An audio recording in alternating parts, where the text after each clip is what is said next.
قریشی صاحب، social media پر آپ کے حوالے سے مختلف قسم کے الزامات چل رہے ہوتے ہیں، تو ہم نے سوچا کہ ان کو ایک سوال کی شکل دے کے آپ کے سامنے پیش کیا جائے۔ سب سے بڑا سوال جو ہر بندہ پوچھتا ہے، کیا واقعی میں شیعہ ہو گیا؟ ہائے ہائے ان کان الرفظ بال محمد فلیشہد الثقلان انی رافضی۔ امام شافعی علیہ رحمت جب آپ آل بیت کا ٹوٹ کر ذکر کرتے تھے تو آل النبی ذریتی وہم الیہ وسیلتی ارجو بہم اوتا غدا بید الیمین صحیفتی، تو لوگوں نے کہہ دیا، مطلب اس دور میں بھی یہ شیعہ ہو گئے، یہ رافضی ہو گئے۔ تو پھر شافعی نے اپنا درد یوں بیان کیا کہ اگر آل محمد کی محبت یہ رفظ ہے تو اے جنوں تم بھی گواہ ہو جاؤ اور انسانوں تم بھی گواہ ہو سبحان جاؤ کہ اللہ، میں سبحان اللہ۔ رافضی ہوں۔ بات یہ جی کہ اگر تو رفظ آپ نے نام رکھا ہوا اہل بیت کی عزت عظمت اور محبت کا، تو پھر جو مرضی کہیں ہمیں۔ میں نے تو نیشنل ٹی وی پہ بیٹھ کے کہا تھا کہ ہمیں ہندو اور کافر بھی کہنا شروع کر دو نا تو ہم نے علی علی پھر بھی نہیں چھوڑنا۔ وہ اور لوگ ہوں گے جنہیں دبایا جائے کہ یہ ہو گیا تو کہتے نہیں بھائی میں کہتے رہو مجھے مرضی، اپنے دل سے ہم پوچھتے ہیں نا۔ تو دل کی جہاں تک بات ہے، میں آپ کو بڑا واضح طور پر کہتا ہوں کہ اللہ تعالیٰ اس دل پر کروڑوں لعنتیں نازل کرے جس میں حضور کے کسی ادنا سے ادنا صحابی کا ایک ذرے جتنا بغض بھی موجود ہو۔ سبحان ٹھیک اللہ۔ ہے، تو رفظ بغض صحابہ، دشمنی صحابہ کا نام ہے۔ ٹھیک ہے جناب، صحابہ کی شانوں کو گھٹانے کا نام۔ رفظ آل محمد کی عظمتیں بیان کرنے کا نام نہیں ہے۔ تو جب ہمارے اندر ایک چیز نہیں ہے تو جو مرضی کوئی کہتا رہے، ہمارے اوپر کوئی فرق نہیں پڑتا۔ آپ کے حوالے سے کہا جاتا ہے کہ آپ کو ایران فنڈنگ کرتا ہے۔ اب براہ کرم یہ مت کہیے گا کہ آپ کو ایران فنڈنگ نہیں کرتا، کیونکہ مجھے کوئی کہتا ہے کہ تم نے چوری کیا تو یقیناً میں آگے سے کہوں گا میں نے چوری نہیں کی۔ کوئی ایسا مدلل جواب دیں کہ ہمارے سننے والے دیکھنے والے کہیں کہ واقعی میں قریشی صاحب کو ایران سے فنڈنگ نہیں ہو رہی۔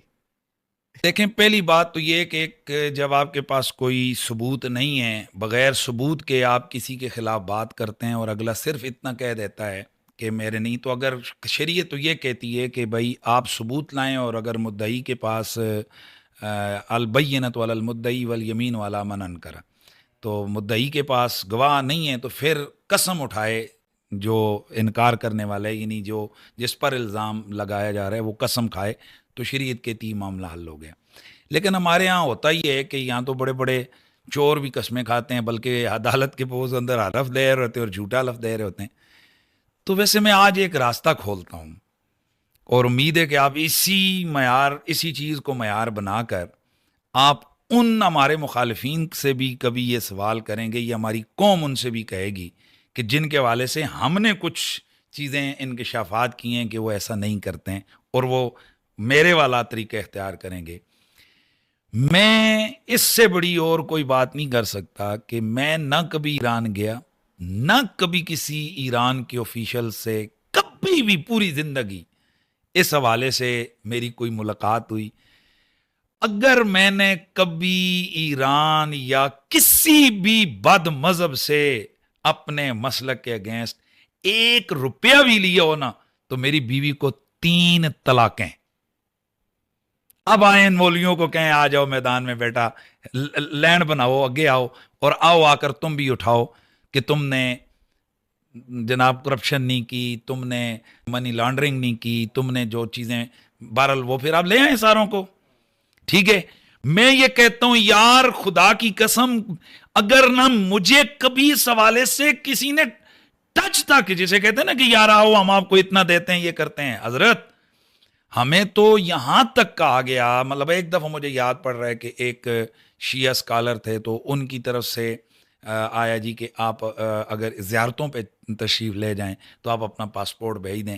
تو گورنمنٹ آف پاکستان کا کوئی تھا معاملہ، تو ان کو دیا گیا کہ بھئی آپ جس کو ساتھ لے جانا چاہتے ہیں۔ میں نے انکار کر دیا، میں نے کہا یار جس دن جانا ہوا میرے پاس اللہ تعالیٰ کی توفیقات ہوتی ہیں، میں خود چلا جاؤں گا۔ اچھا ٹھیک ہے، ماشاء اور کمال کی بات تو یہ یار، میں نے تو آج دن تک کسی دوسرے مسلک والے کے گھر میں کبھی تقریر تک کے لیے نہیں گیا یار۔ یعنی مجھے کتنی دعوتیں آئیں، مختلف ہوتے ہیں نا جو نیوٹرل قسم کے لوگ، جی آپ آ جائیں، جی آپ علی علی بڑا کرتے ہیں ادھر کا۔ میں اپنے تشخص اہل سنت کے تشخص کے بغیر کہیں بھی نہیں گیا۔ اس کی وجہ یہ کہ میرا مشن ہے اہل بیت کی محبت کو عام کرنا۔ تو جب میں گڑمڑ کروں گا، میں کبھی ادھر چخے ماروں گا، کبھی ادھر، تو میری تو شخصیت ہی جو ہے نا وہ ڈیمیج ہو جائے گی۔ اب یہ لوگ باتیں تو کر رہے ہیں لیکن ان کے پاس پروف تو کوئی نہیں۔ تو جب میں کسی بد مذہب کے جلسہ کر رہا ہوں گا لیکن اب میں یہ سوال پوچھتا ہوں کہ ہمارا ثبوت ہی کسی کے پاس نہیں، پھر بھی ہم شیعہ راضی ہیں، تو جو لوگ بد مذہبوں کے ساتھ اٹھ بیٹھ رہے ہیں، ان کے لیے دعائیں کر رہے ہیں، ان کے لیے سارا کچھ کر رہے ہیں، ان کے لیے کیوں آپ کی زبانیں بند ہیں؟ پچھلے دنوں ایک باہر سے ایک اسکالر آئے، غالباً عقیل غزاوی اس طرح کا ان کا نام ہے، تو وہ شخص وہ ہے جس کا آن ریکارڈ موجود ہے کہ صحابہ کرام کے حوالے سے تبرہ اس نے کی ہے، اس کو گورنر سندھ نے بڑے پروٹوکول کے ساتھ جناب بلایا، اس کو عزت دی، سارا کچھ کیا.